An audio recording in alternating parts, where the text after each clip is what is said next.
Appearance on Dion's Daily Dose does not imply endorsement from or by any candidate or guest. The views, thoughts, and opinions expressed by Dion Bergeron or Dion's Daily Dose are his own and do not represent the views, thoughts, and opinions of any guest. Material and information presented is for general information purposes only. The Dion's Daily Dose name in all forms and abbreviations are the property of its owners, and its use does not imply endorsement of or opposition to any specific organization, product, or service. If you'd like to support the show, please visit our Patreon at patreon.com/Dion's Daily Dose. All right. Welcome, ladies and gentlemen, to Dion's Daily Dose. Tonight, we have a very special guest and a little bit of a row that's going on in the Republican Party. So a little bit of background. There was a letter that was sent out to multiple delegates. I received one, and it's essentially asking for an opportunity for open debate on the floor of the convention, which is coming up next week. There's a whole lot of really wild stuff going on in the Republican Party, up and down. I don't know if you guys have heard what's going on in Vanderburgh County, but this is another little drop in the bucket as to the, I guess, ever-changing tides of the Republican Party. So I reached out to the gentleman that authored this letter and offered him an opportunity to come on the show. If you guys had the opportunity to see the link, it did not allow me to put the link on Facebook, but those of you who are delegates should have received an email. If you didn't, we'll make sure to include our emails. I may or may not be able to share the actual link during the Facebook Live, but without further ado, I'd like to welcome our guest, Joseph Bortka. Hello. Hey. Welcome. So I get this email and reach out. Do you want to give a little background on kind of what this is? And then we'll put the letter on screen. Yeah, sure. Well, this and other things, like you were mentioning what's going on in Vanderburgh County, there's a lot of this stuff is all really tied together. And really it boils down to I would say there's two factions in the Republican Party right now, two main factions. Okay. There's an establishment faction that has most of the party apparatus. This is your people that have been running the party for 30 years. They've been here a long time, and actually a lot of it really dates back to the Mitch Daniels era, the way that things are working right now. And then a lot of what's been causing the problems in recent history is really, I would say there's three major influxes of people into the Republican Party as activists. Okay. That's Trump in 2016. That's COVID, and then the 2020 election with all of its shenanigans that many people came out of the woodworks because they were just terrified because they thought we had safe elections. And then we've got states like Wisconsin and Michigan having middle of the night vote dumps and things like that. Right. So that was another major turning point that brought a lot of people in the party. And then what we've got is there's been a very poor effort on the part of the established party apparatus to really integrate these people with the Republican Party. Sure. And so what we're really aiming for here is we want to give these people that have been working hard to really protect our freedoms and make sure that we have a country to leave our children, and give them a spot, which is what these conventions are supposed to be, to try to give them their opportunity to make the case to their fellow Republicans that this is what we should be prioritizing. This is what we should be focusing on as a party. Okay. So were you a delegate in 2022? I was not. I lost by, I think, like 3 votes. But okay. I was at the convention, and you were. Okay, so you know about what happened. Yeah, I was involved in the efforts to get platform amendments voted on then, and then this is really just the conclusion or the continuation of the efforts back then, which really it just boils down to the political party exists to advance policy that we all agree on, or to a reasonable degree. Our goal is to advance policy, and we do that by winning elections and implementing that policy through the people we elect. Now, the problem has been that I've noticed, and I've talked to numerous people that are very close in with the state party, and a lot of these people have the idea that the sole goal of the political party is to win elections. And my answer to that is, what is it if we win all the elections but we're losing all the policy battles? What does it mean to win an election if we're not actually implementing the policy that we as Republicans voting on these people to implement are not implementing it? That's a fair point. So just as an update, I attempted to share the link for the form, and once again, as I anticipated, I got an error message. Failed to post to Facebook. Here's what Facebook stated: your content couldn't be shared because it goes against our community standards. It's a link to a form, guys. Come on. So what we're going to do, we're going to throw this form up here so you guys can take a look. And I will, I don't know, you kind of know this more than I do. If you'd like to read it. Yeah. Well, first up, I would like to say that I'm not the only author of this. I want to give credit where credit's due. Eric Rasmussen, who you should Google and maybe reach out to have him on your show. Yeah. He's a college professor from IU who got canceled a few years ago. And he's really been itching to get into the political scene and, do his part. He's been awesome to have on the team. And he helped draft this letter as well. But yeah, so, where to begin? A lot of the stuff we've been talking about thus far has, it's really the history of why this has all been necessary. There's been really a lack of communication between, as I described before, these two factions of the party. And that's caused so much mistrust and misunderstandings and things like that. And really what this is, in summary, an attempt to open these lines of communication between, these two groups that really should not be at war with each other, that need to be at war against the Democrats and Agreed. all the absolutely insane woke agenda that's being pushed by our own president right now. It's absolutely preposterous what's going on. Yeah. And resident ice cream. That's what I call it. Yeah. I mean, here's one case study. In 2022, if you were paying attention to the primaries, there was, I think it was close to $2 million spent in Republican primaries in the state house that were against other Republicans. Now, how far could that money have gone in places like Indianapolis or like the East Chicago area where you're from, right? Didn't you run for state rep a few years ago?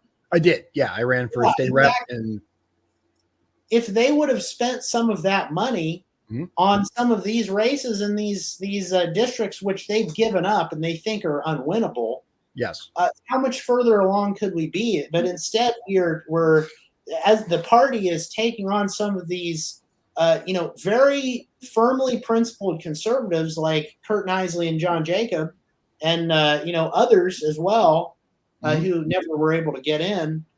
And I mean, we need to stop fighting each other, because, man, if we don't straighten stuff out in a very short amount of time, we are not going to have a country to leave our children.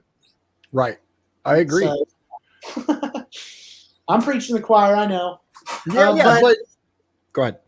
So I see you're kind of looking at what we're proposing.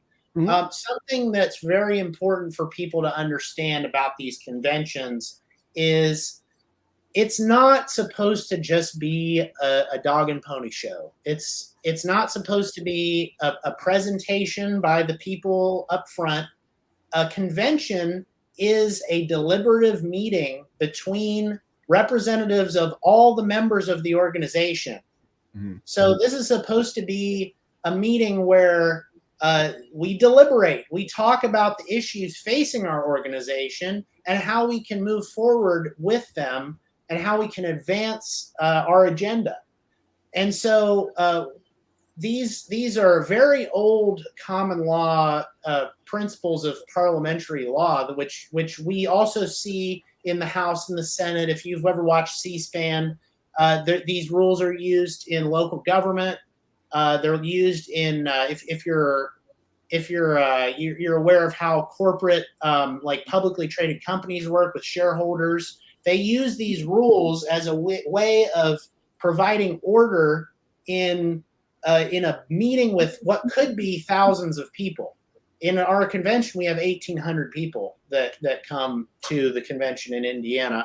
And as I'm sure you can imagine, if you're trying to have an orderly meeting that comes to a certain particular conclusion, that can be very difficult to maintain control and order if you have 1,800 people that are all trying to get their voice heard and expressing their opinions. So there is some pressure on the people that are organizing the convention to keep it down to a somewhat organized and orderly way. So we have to give them that deference.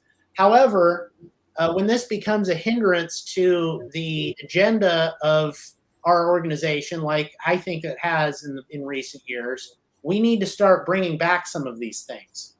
And so what we did here with what you're looking at is just our suggestion, our proposal for how to arrange this debate. And basically what we want to do is we're just offering that we just give a certain time limit to each side who can arrange that with whatever speakers they see fit. And they do this in Congress sometimes. And they do it in committee hearings at the State House and things like that. It's just one way of organizing the debate.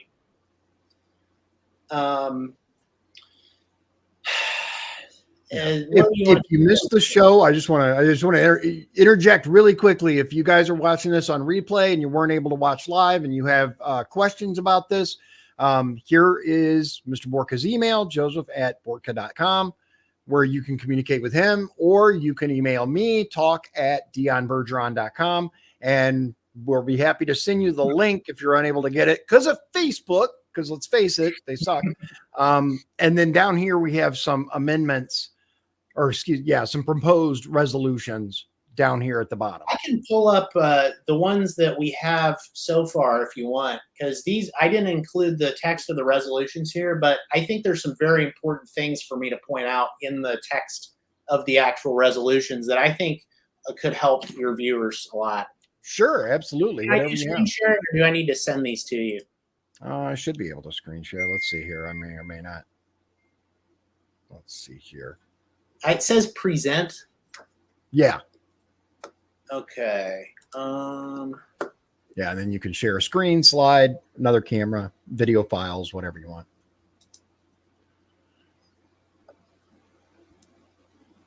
Okay. Hold on a second. I'm going to make sure I close all the numerous windows I have on my 3-monitor setup. I understand. And again, ladies and gentlemen, if you're watching this and you are unable to bring up the link or whatever, you are more than welcome to email either Mr. Bortka himself or me, and we're happy to send you the link. I know Facebook is what it is. I call it Fascist Book for a reason, because they do not allow dissenting voices. But he's going to attempt to bring up some additional information. Liz asks, how can we do this without it being disorganized and the message lost like last election? And I think my personal opinion, but I'll allow him to answer, is this would put a means in place of having organization. Yeah, so to answer that question, that's exactly why we proposed a particular format of the debate. This would constrain it somewhat. I've suggested that each side put together their team, and this would not mean every single delegate could potentially hold hold on a second. It would mean every delegate could not necessarily participate in that section. But what we can talk about a little bit is the procedural rules that happened last time, and how all that works together procedurally. Because technically, anything is fair game before the rules are approved. Hold on one second. Yeah, no worries. While you're doing that, I'm not going to be able to do this without quitting and restarting the browser. So we don't need to do that right do you want now. to, if you have a link, you could send it to me in private chat. I can send it to. Oh no, I'd have to email it to you. Okay, you can do that as well. And we'll get it up there. In the meantime, if like I think the issue comes in during like the last convention where it kind of became a free for all and people were yelling, and I think the message was lost. Here's the thing: is that was what they were, I believe that's what they were actually proposing, was that we have an opportunity to have some open floor discussion about potential changes to the Republican Party platform. But because the way that it was structured, people were yelling. I had no idea what was going on until it was over. I had no clue. So you want me to explain exactly how those rules work? I will do that in like 2 seconds after I email this to you.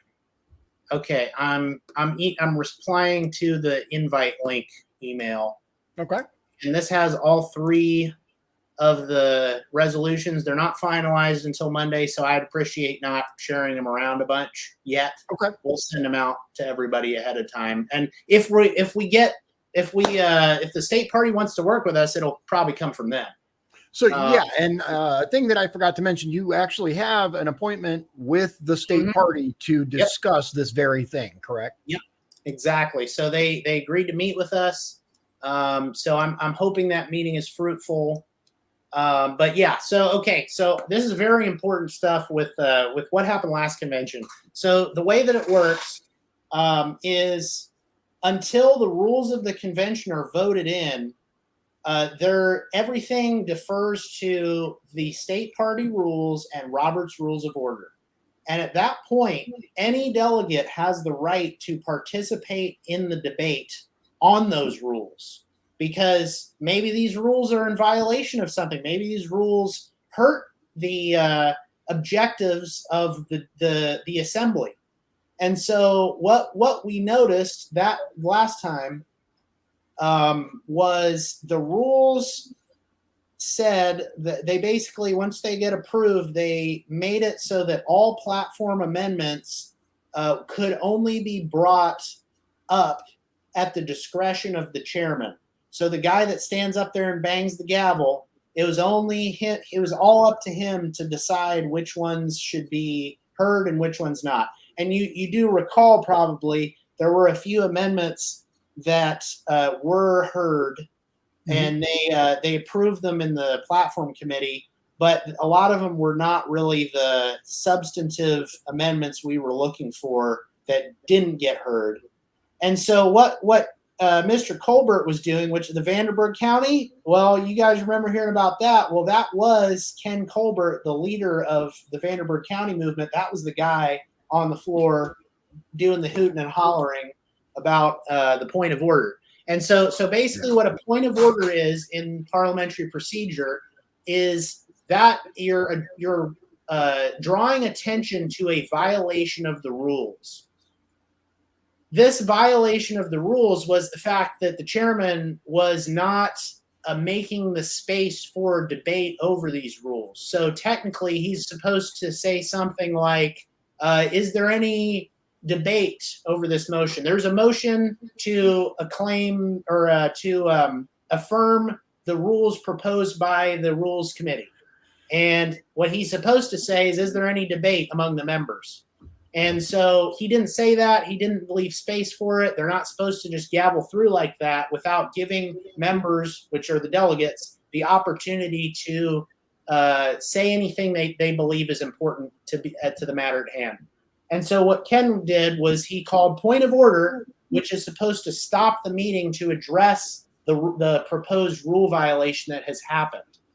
And what ended up happening is he just ignored Ken. There was no effort to surround him with delegates, which I think is what should have happened. Is people should have gone up front with him, and it just ended up looking like, oh, it's just one crazy person. We can ignore him, and nothing will happen. But what that really amounted to was the rules were violated, and therefore the rights of every delegate in that assembly were violated. So so we're working hard to make sure that doesn't happen again, and it will not be pleasant if the state party decides they are going to ignore the rules again. I leave space for some deference to the fact that the chairman there may not have been prepared for it. He didn't know how to handle it. He wasn't expecting it coming because it has not happened in a long time that these have been deliberative meetings. So I will give him that grace, but it's still his responsibility. He was the chairman. I believe he's from your area, actually, Ed Simcox. He was a former Secretary of State. I'm pretty sure he's from up in your area. Yeah, not from I'm in LaPorte County. He may be in the Northwest Indiana area, but I'm not sure. Somewhere around there, East Chicago, District 1. But so bottom line is the chairman is supposed to follow the rules. And if he's in doubt, he's supposed to ask the parliamentarian. But in any case, Ken's rights were violated as a member of the Republican Party organization at that time. And they made a point that the individual delegates did not matter at all. The point there was just to elect the candidates and not really leave the delegates with an imperative, or leave the legislature with an imperative. I've only got about 5 minutes left before I have to leave, and you're welcome. Anybody on here is welcome to email me with your questions. But there's one. What do I want to talk about here? Okay. So the particular resolutions I want to pull up. Can you pull up the that document I just sent you? Yeah. Let's see here. Okay. So usually resolutions are often general platitudes and things that do not have much teeth, so to speak. And that really derives the fact from just how they're used, and sometimes with the organization itself and how much authority they have. How far do you want me to go down? All the way? I'm going to go down to the medical liberty one, or actually the property tax. That's a fun one. Who thinks that their property tax went up too much last year? What if I told you that property tax, as it exists today, is not in line with the property rights that the founders of our country believed in? Well, there it is. These resolutions here are framed in the context of the Constitution. We are invoking our constitutional rights here, is what we're doing.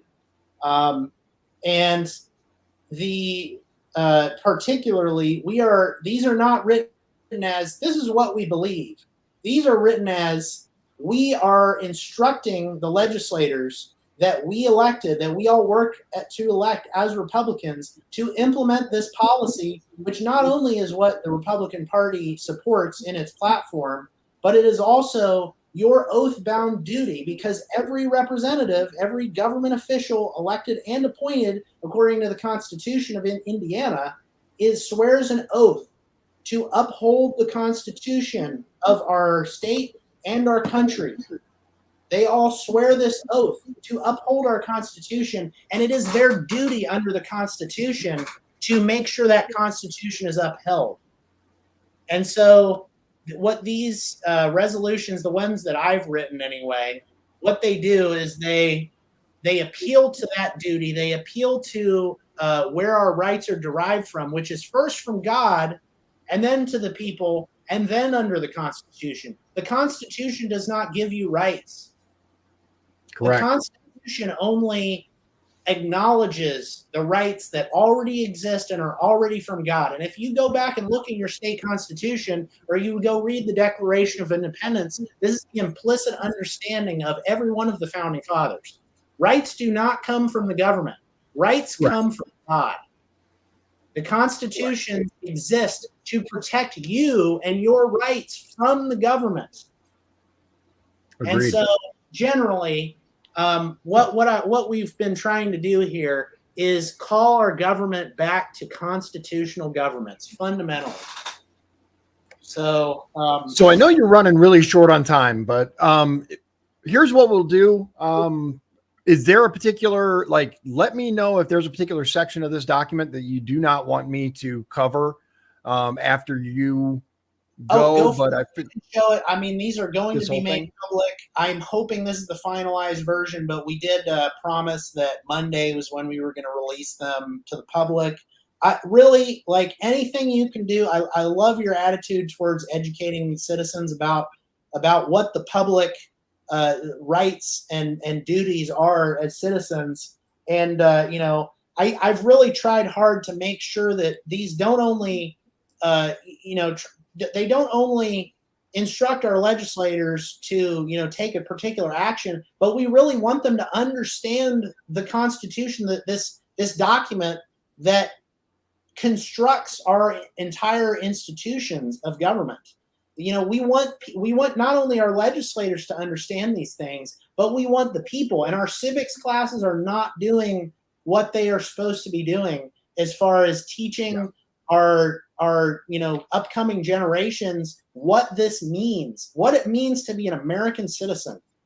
Agree. And we are doing a poor job of that, and we need to start doing it, or we will lose our country. Like, I'm not being hyperbolic there. No. You guys all see what's going on with Trump. You guys all see what's happening at the border. You see all the globalist interests that are conspiring to destroy our institutions. Yeah. When America falls, the rest of the world is going to fall. We must protect our country. The citizens of America are the last line of defense to keep this country a free and open society that is welcoming to all American citizens. Because at this point, we're being replaced. We're being replaced by people who will vote the way that the people who are bringing in the replacements want them to vote. It's just that simple. They're going to vote for handouts. They're going to vote for, we see it. It's all over. I agree that there are certain issues in the way that the convention is run that does not allow open discussion, that does not allow proposal of resolution. So hopefully you're willing to come back after Monday and you meet. Go ahead. We do have a legal and proper way to address this during the convention. We're not doing this outside the rules, and that's why we wrote our letter so strongly. It's because we do have certain rights to bring these things up. We might not, it might not get to the stage of actually talking about the resolutions, but the issue of whether or not we should discuss the resolutions, we can technically bring up under the rules. So if they don't work with us, we will at least have our day doing that and arguing to the convention, who can deny our right. They can deny what we're asking them. But I hope that we can effectively appeal to the convention delegates that we want their voices to be heard, and we want to leave this convention stronger as a party and be able to, tell our legislators who, many of these bills we're talking about have been proposed and not heard in committee. They die in committee. We want them to hear these things. This is a government by the people, and we, the people, are speaking to our legislators and instructing them. So with that, I got to leave, but, just look at my shirt. Knowledge is power. Learn the rules. Educate yourself. You have access to the internet, which is the most powerful tool for educating yourself that has ever existed in the history of mankind. Use it wisely. I agree. Take it easy. I hope you'll come back after your meeting and let us know how it went. All right, ladies and gentlemen, that was Joseph Bortka. We kind of had to fit a whole lot of information into a very short amount of time. What I'm going to do is we're actually going to read the original if you've already read it or you know about it, whatever. But I'm going to show you what the original document said. I know we kind of put it on screen, but we didn't read it because there was, again, a lot of information that needed to get out there. He had a meeting that he had to attend. So here we go. We're just going to run through this. I'm going to talk very, very quickly. So open letter to the Indiana Republican Party in support of a debate on various convention resolutions. And this went out to delegates for your signature if you're a delegate. Dear Chairwoman Hathaway, we represent a group of delegates to the Indiana Republican Convention this June. We are writing to assure that the convention has the opportunity to make clear its priorities for the upcoming legislative session in addition to the statutorily required nomination of candidates. Our goal is to ensure that resolutions may be introduced and debated at some point in the convention. The Republican Party exists to advance the policy desired by its members. Thus, we care most that discussion be promoted rather than that any particular resolution be passed, as is the norm for state party conventions through history and around the country. At the 2022 convention, a number of delegates worked to propose several amendments to the party platform. We'll pause there because that's what I was talking about what happened in 2022, the previous convention. There were various amendments that were proposed. There was a whole lot of shouting going on. As I told Mr. Bortka, I didn't really exactly know even what happened until it was over. And they were like, oh, yeah, they wanted this. There's a whole lot of screaming, a whole lot of yelling. And a number of delegates actually walked out of the convention because of it. They rightly viewed the platform as the standard to which the candidates we elect are to be held. While they were stymied by the platform committee, they intended to assert their rights to propose the amendments and have them voted on by the convention. Chairman Simcock called for a vote on the proposed rules, which reduced the hearing of all platform amendments to his personal discretion. He gavelled through in spite of one delegate's firm attempt to invoke his right to debate or amend these rules with a point of order. Correct. He had called point of order, and he gavelled right through it. Delegates were justifiably outraged, and fuel was added to the narrative that Indiana's Republican Party exists for the interests of the select few at the top rather than for the will of rank and file Republican voters. And I'm going to tell you, ladies and gentlemen, that is something that I have encountered over and over and over in my both run for office and my time doing this show. People are fed up. They're like, the Republican Party does not care about us. The Democrat Party has lost their minds. We have nowhere to turn. In 2024, we have an opportunity to begin to mend the divide within our party. We can do this by facilitating honest discussion within the party. There is no reason we should not come to an amicable agreement. Our desires are limited and reasonable. We are happy to negotiate on the mechanics of how this should operate, though we are not open to the idea of a convention that is merely performative. And that brings up another point. We are told by the powers that be that our vote matters, right? Our votes count. And as a delegate, we have been chosen or appointed to go down and vote for what you want us to do. The individuals that you want in office, communicate with us. I'm a delegate. My wife's a delegate. If you live in our district, which is District 1, she is for Michigan City, I believe. If you guys want a particular person, if you want Micah Beckwith elected lieutenant governor, or if you want Julie McGuire elected lieutenant governor, communicate with us. Let us know what you want. If we cannot come to an agreement on how to handle the schedule of events, then we intend to move from the floor, and we will enforce our rights to do so through every legal means. In the interest of party unity, it would be best to arrange this in an orderly fashion ahead of time. And I think that's kind of where the thing went off the rails in 2022. If we're able, let's get this organized. If the procedure is conducted fairly in accordance with the rules and we lose, we will submit to the will of the body. The procedure must be followed, though, and followed in good faith. Footnote 1. If it is not, we will complain loudly to the delegates, to the press, and we will make a public protest during the convention. We will also consider avenues of legal action which may be available to us. We suggest the following. Now, these are their suggestions. They're not written in stone, but they're what they're proposing to the state party. And remember, he has an appointment with the state party on Monday. That 2 hours of the convention be devoted to the discussion of resolutions. This could come before or after the nominations and votes on the nominees, perhaps after a break for lunch. We will submit finalized resolutions to the secretary by Monday, June 10th, so that they can be distributed to the delegates. Running out of time. The resolutions would be included on the agenda. They would be circulated electronically to each delegate, and copies would be available that morning in writing near the entrance. A delegate of our choice would be given 5 minutes to explain the purpose and importance of resolutions to the convention. For each resolution on the agenda, the resolution shall be read by the author, and 10 minutes per side will be allocated for debate. The author of the resolution shall apportion the time as he sees fit to delegates in support, and the chair shall determine who shall lead the opposition to apportion their time. The vote could be taken in multiple ways. We would love to see in the future a system which would allow for efficient recorded floor votes.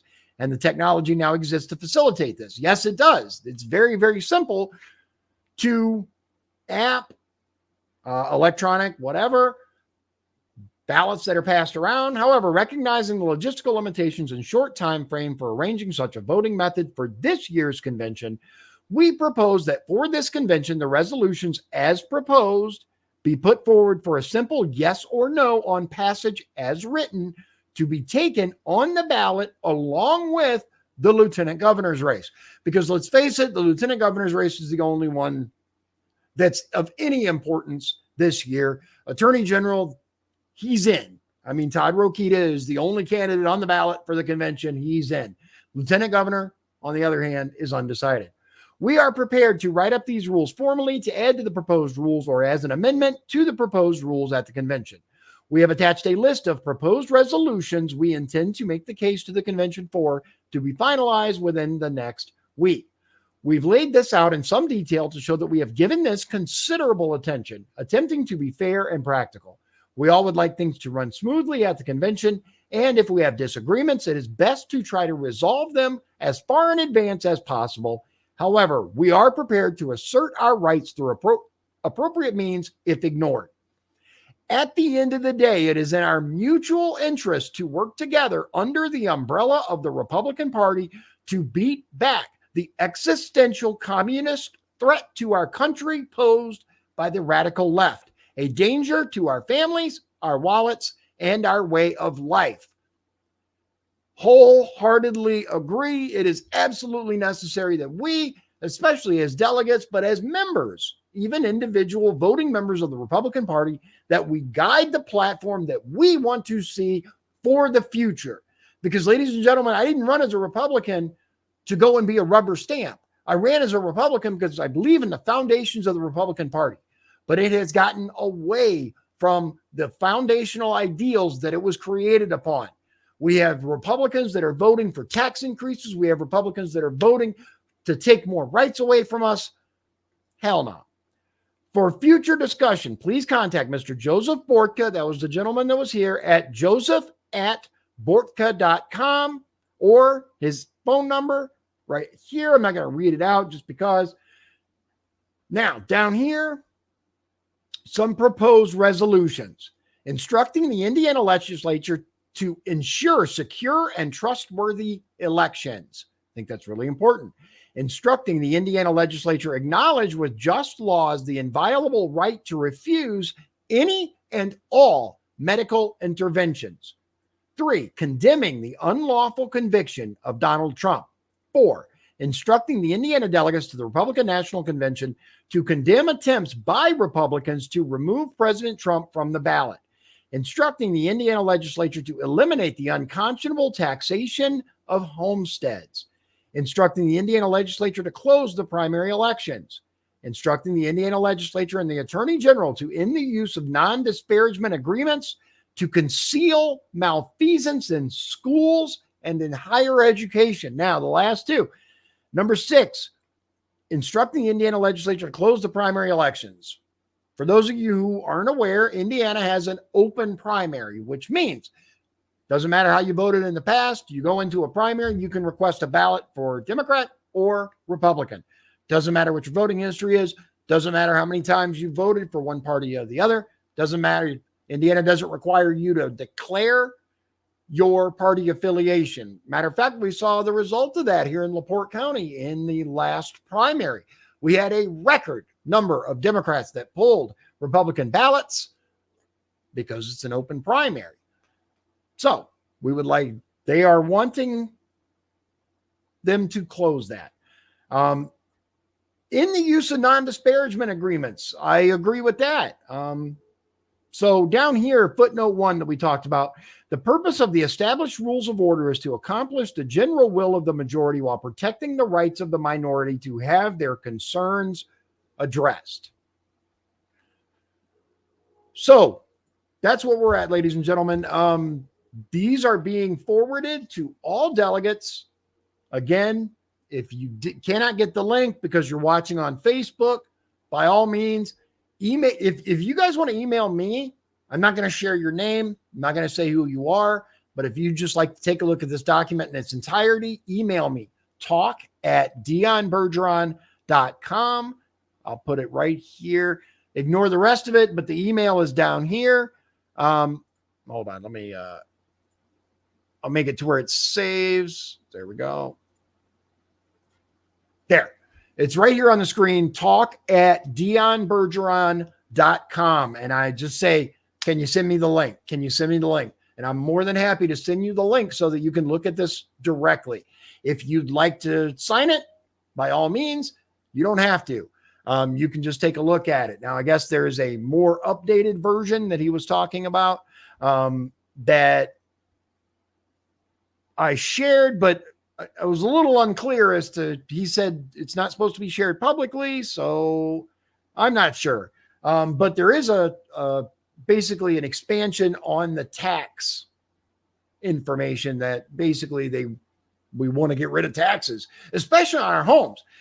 I tell you, ladies and gentlemen, there are a host of elderly people on fixed incomes, disabled, veterans that buy their home, and then because of the taxes, incessant every year, year after year after year, they're forced out of their home. They're forced to sell their home, or it gets picked up at the tax sale. That's not the country that these people went and died for. It's just not.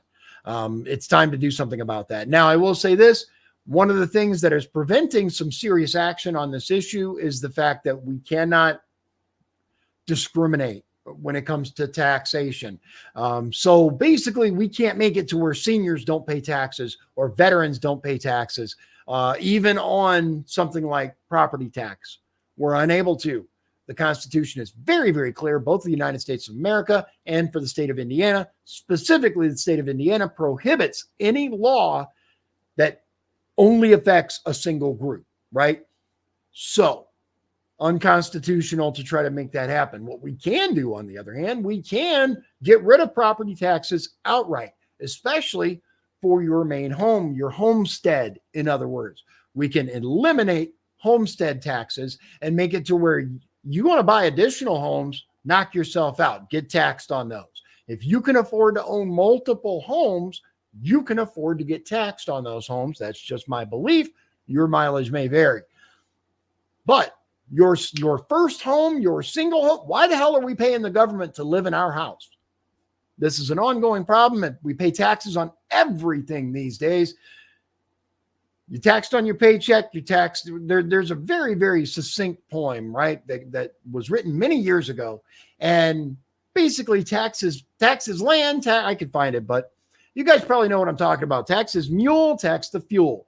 Everything is taxed. You get your paycheck, they've already taken the taxes out. Then you pay tax when you go to, buy your gas, buy your food. You pay taxes on everything. Why? So the United States government can send that money to illegals and overseas. Damn that. It's time for change. And I think that that's where this is going. It is demanding change in the Republican Party. Is it going to fix everything overnight? No, nothing will. It's going to take active participation from we the people in order to facilitate the changes that we want to see. Jack says knowledge is power, which gives you access, which is greater. Absolutely. The more you learn, the more you know. The more you know, the more you can apply. And the more you apply, the greater the power that you have. And I think that that's present in this as well.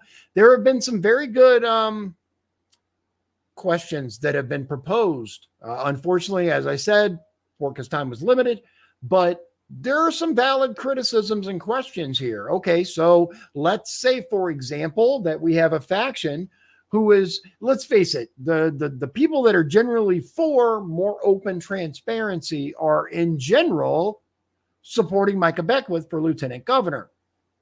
That's the feeling that I've gotten from reading all the comments on Facebook and reading the comments to my videos and emails that I've received. In general, more freedom-minded people, less establishment people are for Micah Beckwith. So let's say that this particular resolution gets agreed to and they go, okay, we're going to open this, we're going to do it. And there is a disagreement like there was in 2022. There is an argument. There's some shenanigans that caused these people to be angry and to leave as they did in 2022. My guess, my anticipation is that these, probably the predominance of these people are going to be voting for Micah Beckwith. That might actually influence his chances in the race for lieutenant governor in the primary. I don't know. But we'll just have to wait and see. It's an interesting proposal, and I will tell you, it's a hell of a lot more than bitching on Facebook or YouTube or whatever. At least they're doing something. And I applaud that, because we have to do more than just complain, ladies and gentlemen. We have to get actively involved, reach out to the people that are trying to change things, whether they're running for office, whether they're a delegate, whether they're a precinct person. Reach out to these people and make your will known, especially if you are a devoted Republican, right? And especially if you love Donald Trump, there have to be some changes in the Republican Party. The way that it is now, they spent over $600,000 to eliminate a first-term state rep, John Jacob. Whether you love him or hate him, whether you're for him or against him, I've talked before. I think he was a little over the top in some of his shenanigans, but most of the things that he said I agreed with. But they spent over $600,000 to get rid of him. $600,000 for a state rep race that pays about $50,000 a year with per diem. So why would they spend so much money to get rid of a thorn in their side who had only been there one term? Who did they spend all this money to get elected? Julie McGuire, the person that Mike Braun has chosen to be his running mate. Ask questions. Look into this stuff. Why? Why was she chosen? Why do they want her? Why did Braun pick her? Why did they spend over $660,000 to get rid of John Jacob? Because he would not get with the program. Kurt Nisley was also gotten rid of. John Jacob was gotten rid of. Why? Because they would not get with the program. They wouldn't do what the establishment told them to do. Liz says, go and stay to the very end. Stay to vote. And I agree wholeheartedly with that. If you are going to the convention, stay till the end. I know, believe me, I was there in 2022. It was a long convention. We had multiple rounds of voting. By the end, we're like, oh my God, come on. Because there was not that 50% plus one vote. It was divvied up among several. I think this will be a much, much easier time of it, but absolutely stay to make your voice heard. Stay to make sure you vote. She also says if anyone wants to talk to me, speaking of Liz, as a delegate, reach out to me on Facebook. She was voted to be a delegate to vote for those in Congressional District 1. That's what I thought. CD1, Congressional District 1. If you want Julie McGuire, if you want Micah Beckwith, if you just want to talk to a convention delegate, reach out to her. She's on Facebook, Elizabeth Mouth Bergeron on Facebook. I am an at-large, I believe, delegate. If you want Julie, tell me. If you want Micah, tell me. I know which way I'm leaning right now, but ultimately, my position is to represent you, the people. I'm going to do a specific video on that. I'll open it up for floor debate so we can talk about the two candidates.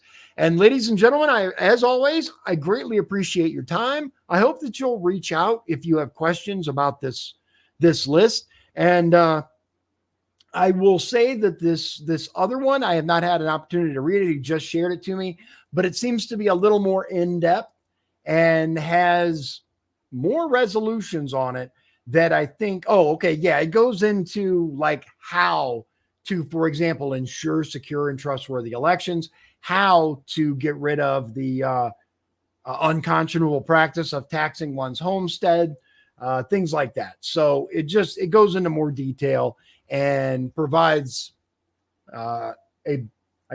more structured solution plan for this. Ladies and gentlemen, our country's in trouble. You know it. I know it. Now there's no disagreement on that. There is disagreement on what do we do about it. And I think the first step is taking control of our Republican Party.